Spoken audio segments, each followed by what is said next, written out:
샬롬. 네. 하나님께 예배 드리는 이 오찬양 예배에서 하나님께 찬양하고 말씀을 나누게 하신 우리 하나님께 감사드립니다. 오늘 함께 나누는 말씀을 준비하면서 사실은 계속 드는 생각이 있었습니다. 제가 믿음으로나 인생으로나 사실 선배이신 우리 성도님들 앞에서 제가 감히라는 생각도 들었지만 저에게 이 말씀이 제가 들었던 이 말씀이 그 순간이 제 머릿속을 떠나지 않아서 함께 이 말씀을 나누게 되었습니다. 먼저 오늘의 말씀의 제목과 같이 나를 살아가게 하는 말씀들이 분명 저에게뿐만이 아니라 우리 성도님들에게 삶 가운데에도 분명히 있을 것이라 생각됩니다.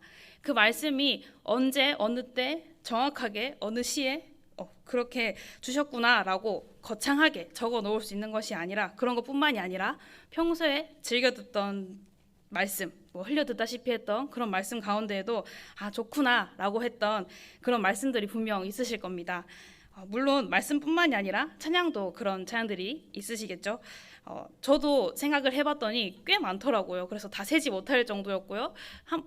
심지어는 생각도 나지 않아서 그런 경우도 그런 곡들도 있었습니다.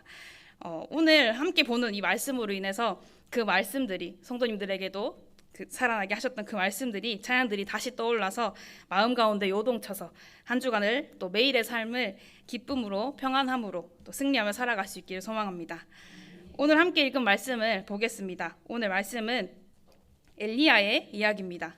엘리야는 흔히 우리가 말씀을 듣고 찬양을 부르듯 저는 계속 이 찬양 한 소절이 떠오르더라고요. 주의 선지 엘리야 바람 타고 하늘에 올라가던 그 일이 기억합니다 라는 그 찬송가 한 구절이 계속 떠오르는 인물이 이 엘리야였습니다.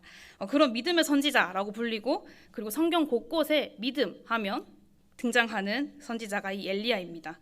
그런데 오늘 말씀을 보면 엘리야에게는 없을 것만 같은 그런 모습을 발견하게 됩니다. 심지어 우리가 읽은 앞장의 말씀에는 엘리야가 선지자로서 하나님의 사람임을 보여주는 하나님의 능력을 보여주고 있는 부분을 보여주고 있습니다. 17장과 18장에 세 가지의 하나님의 능력을 보여주고 있습니다. 잘 많이 들어보셨듯이 사르밧 과부에게 굶주리지 않을 수 있도록 하고요. 그리고 사르밧 과부의 주인의 아이가 병들어 죽은 것을 기도로 낫게 하고 고치게 하고 바알과 아세라 선지자 850명 앞에서 하나님 앞에 드리는 그 제단에 희생 제물을 불사르는 그 불을 내리는 이런 하나님의 능력들을 엘리야가 기도를 통해서 보여주고 있습니다. 또 그 가운데에서 엘리야는 하나님 말씀을 선포하고 하나님의 살아계심을 보는 이들로 하여금 하나님을 고백하게 하기도 했습니다. 그러나 이 엘리야 선지자가 활동하던 때에 이스라엘 왕 아합이 열왕기상 18장 앞장에 있었던 모든 일들을 하나님께서 하나님 되심을 보여준 그 제단에 불 붙여주신 그 사건을 그리고 바알과 아세라 선지자들을 모두 죽인 그 일을 아합이 그 아내 이세벨에게 알려줍니다. 지금부터 오늘 읽은 말씀들을 찬찬히 내려가시면서 눈을 보시면서 한번 들어보면 좋을 것 같습니다. 왕이 아내에게 나라에 있었던 일을 이야기하는 것이 사실 무엇이 문제였겠나 싶지만 이세벨은 바알을 섬기던 사람이었습니다. 심지어 아합으로 하여금 바알을 섬기게 하고 제단을 쌓게 하고 또 우상을 만들게까지 합니다. 이런 이세벨에게 들려왔던 그 이야기는 바알과 아세라 선지자들 850명이 기도의 응답도 듣지 못하고 죽었다는 그 이야기는 이세벨로 하여금 엄청난 분노를 차오르게 합니다. 사신을 통해서 이세벨은 엘리야에게 이렇게 이야기하게 합니다. 엘리야, 당신이 내가 섬기는 바알과 아세라 선지자들을 죽였으니 나도 너를 죽이겠다 라고 합니다. 그리고 그 엘리야를 죽이지 못하면 이세벨 자신이 섬기는 그 신들에게 벌을 받아 마땅하다라고까지 이야기합니다. 더한 재앙도 받겠다고 이야기합니다. 엘리야는 이 일을 듣고 도망하여 자신의 사환, 즉 자신의 종과 함께 유다 브엘세바로 도망합니다. 단에서 브엘세바라는 말로 이스라엘 영토를 표현하는 말이 있습니다. 브엘세바는 그렇게 이스라엘을 표현하는 말로 최남단, 이스라엘 제일 남쪽 끝을 이야기하고 있습니다.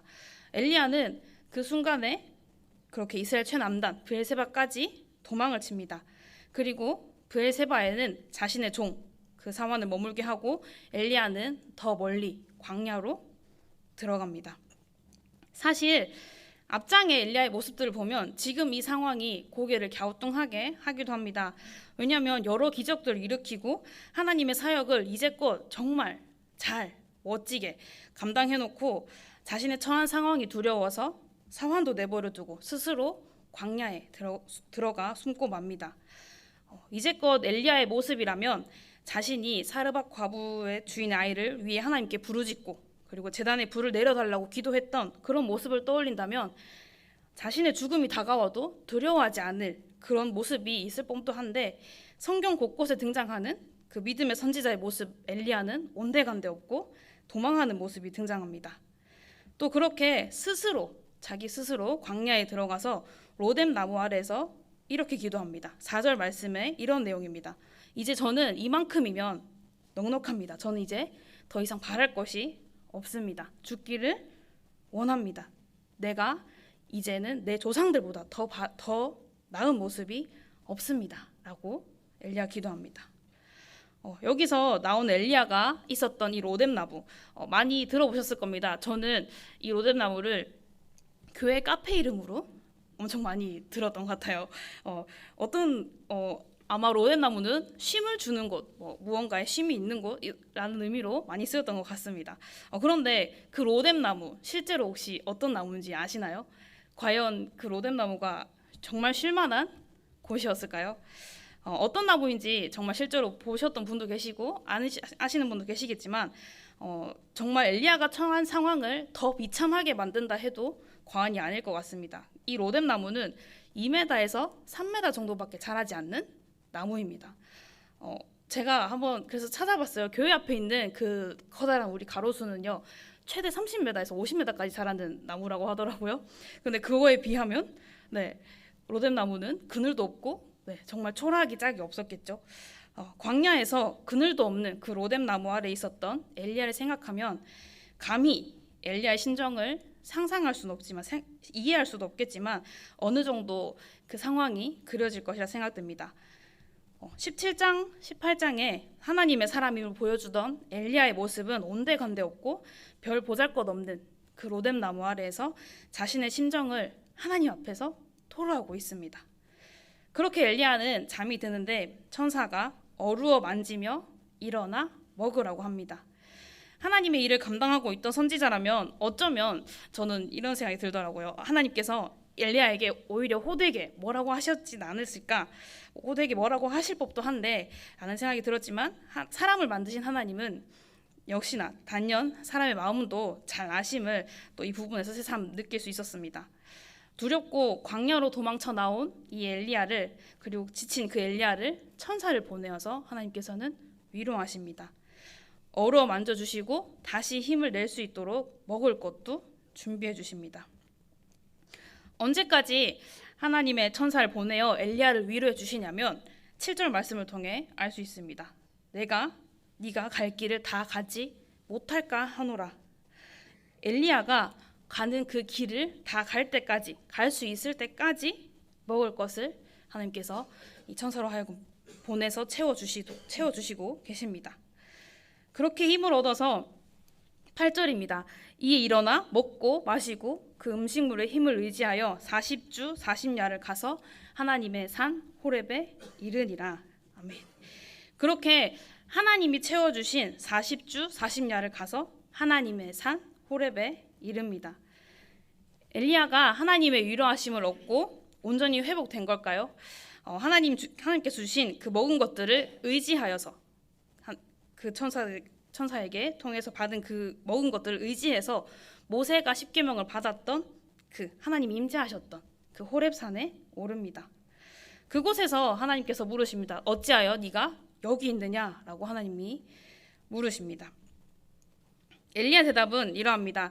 세번역 성경이 조금 더 우리가 사용한 단어들로 잘 와닿는 것 같아서 제가 10절 말씀을 세번역 성경으로 읽어드리겠습니다. 10절입니다. 엘리야가 대답하였다. 나는 이제까지 주 만군의 여호와 하나님만 열정적으로 섬겼습니다. 그러나 이스라엘 자손은 주님과 맺은 언약을 버리고 주님의 제단을 헐었으며 주님의 예언자들을 칼로 쳐서 죽였습니다. 이제 나만 홀로 남았는데 그들은 내 목숨마저도 없애려고 찾고 있습니다. 하나님 주신 양식으로 온전히 회복되어서 모든 것이 회복된 것 같더니, 그래서 하나님의 산 호렙에 오른 것 같더니 엘리야의 대답은 그렇지 않습니다. 여전히 자신의 그 감정을 하나님께 토로하는 모습을 보이고 있습니다.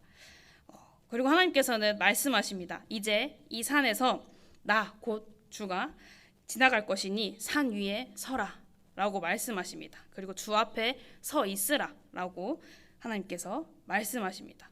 어떠한 상황이든 어떠한 감정이든 하나님께서는 엘리야에게 하나님 앞에 서 있으라 라고 말씀하고 계십니다.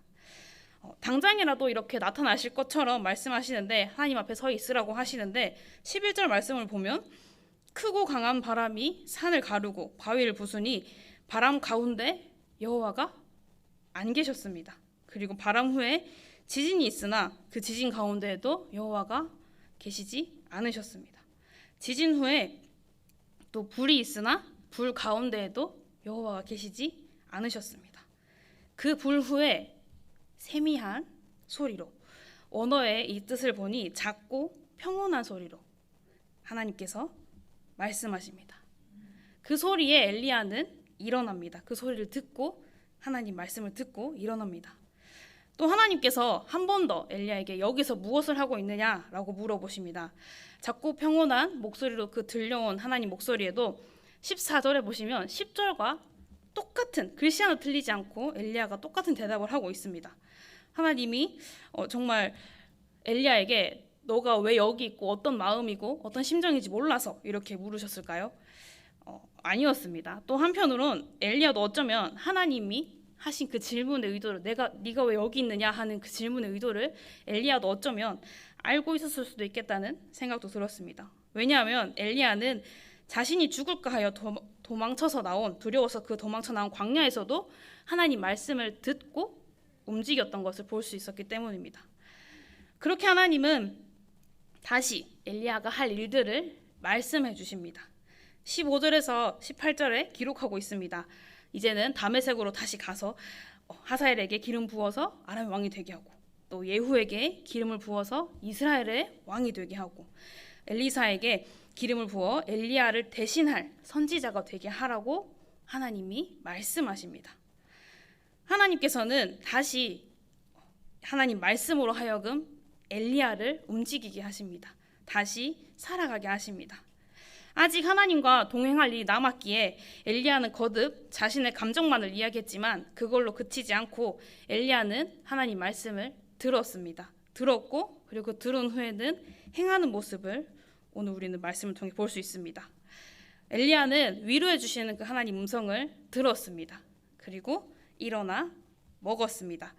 그 힘을 얻어 호렙산에 도착합니다. 그러나 온갖 바람과 지진과 불이 일어나도 움직이지 않았고, 하나님의 음성을 듣고, 그 어떠한 상황에 있어도 하나님 음성이 들리지 않았을 땐 움직이지 않고 하나님의 음성을 듣고 동굴에서 나왔습니다.